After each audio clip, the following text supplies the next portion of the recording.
প্রত্যেকটা ফ্যাসিস্ট শক্তির বিচার হওয়া দরকার। আমি আশ্চর্যভাবে লক্ষ্য করছি এখন, এবং আমি নিজে ভয়ের মধ্যে আছি যে এই যে 2 মাস হতে যাচ্ছে, এখন পর্যন্ত এই যে আমরা গণহত্যার কথা বলছি, যে এই রকমের একটা গণহত্যা চালালো, এই গণহত্যার অভিযোগে অভিযুক্ত মেইন স্ট্রিমের কাউকে এখন পর্যন্ত কিন্তু গ্রেপ্তার করা হচ্ছে না।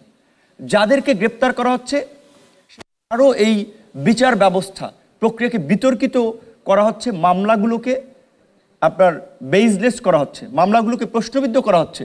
কোনো সাংবাদিক কিংবা কোনো অ্যাক্টিভিস্ট তারা মেইন রোলটা প্লে করে নাই, তারা হয়তো কেউ একটা কলাম লিখেছে পক্ষে, কেউ একটা কথা বলেছে। Jamuna smart refrigerator, smart life is smart refrigerator.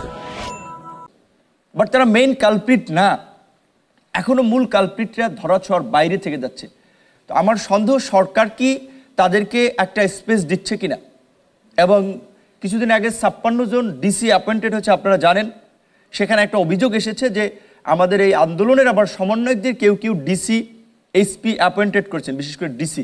এবং সেখানে বলছে যে 56 জনের মধ্যে 49 জন ডিসি প্রিভিয়াস গভর্নমেন্টের নিয়মিত সুবিধাভোগী। তাহলে এই যে আমরা যে একটা পরিবর্তনের রাজনীতির কথা বলছি, যারা আমাদেরকে এই পথ দেখালো, বৈষম্য বিরোধী আন্দোলনের নেতৃবৃন্দ, আমাদের ভাই বোনেরা, আবার তাদের সমন্বয়কদের বিরুদ্ধে যদি এই ডিসি অ্যাপয়েন্টমেন্টের অভিযোগ আসে, সেটা কিন্তু আবার এই আন্দোলনকে কিন্তু প্রশ্নের মুখে ফেলে দেয়। সুতরাং এই কাজের সাথে কে ইনভলভ ছিল সেটা একটা তদন্ত এবং বিচার তো হওয়া দরকার।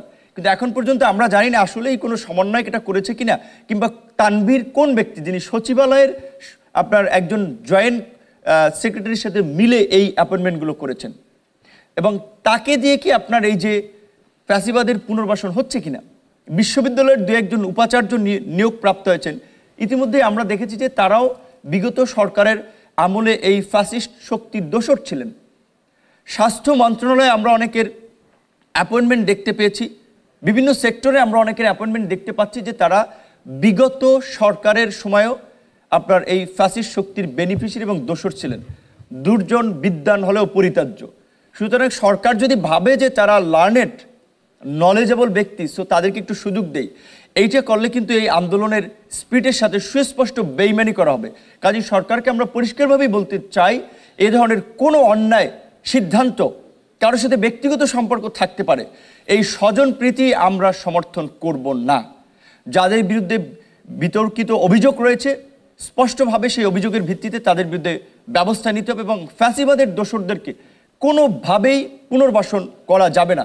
সেই ক্ষেত্রে আন্তর্জাতিক অপরাধ ট্রাইব্যুনালের যে নতুন আইনে আলোচনা হচ্ছে যে আপনার 10 বছরের জন্য ফ্যাসিস্ট কিংবা ফ্যাসিস্টের সাথে সম্পর্কিত শক্তিগুলোকে সমর্থনকারী প্রতিষ্ঠানকে নিষিদ্ধ করা।